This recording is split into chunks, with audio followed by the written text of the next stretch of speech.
প্রথমে সর্বপ্রথম আমাদেরকে জানতে হবে যে বাড়িতে যে আমরা প্রবেশ করি তার কিছু নিয়মকানুনও আছে।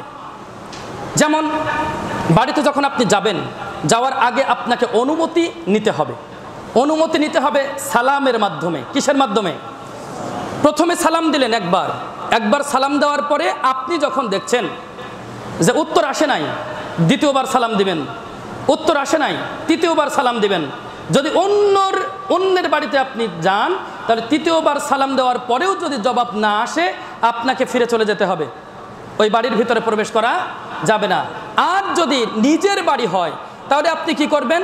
আপনি অনুমতি নেবেন যতক্ষণ না পর্যন্ত আপনার অনুমতি দিচ্ছে। আপনি অনুমতি নেবেন যতক্ষণ না পর্যন্ত আপনার কি করছে? অনুমতি দিচ্ছে। আপনি অনুমতি নিতে পারবেন না। তো আপনি 3 বার বলে কোথায় যাবেন? আপনি কি অন্য কোথায় চলে যাবেন নাকি? না তো, আপনার বাসা তো সেটা। তাহলে আপনি 3 বার জায়গায় কি আরও অধিক পরিমাণে আপনি সালাম দিতে পারেন বা অনুমতি নিতে পারেন। সালামের জবাব দেওয়া মানে সালামের জবাব দিয়েছে, এরপরে কি করবে? অনুমতি যদি কেউ না নেয় কারোর বাড়িতে, অন্য কারোর বাড়িতে অনুমতি না নিয়ে যদি উকি দেয়, আছে না এরকম পাবলিক অনেক, উকি দিয়ে দেখছে বাড়িতে যে আছে কে, কি আছে, কি অবস্থা আছে, উকি দিচ্ছে।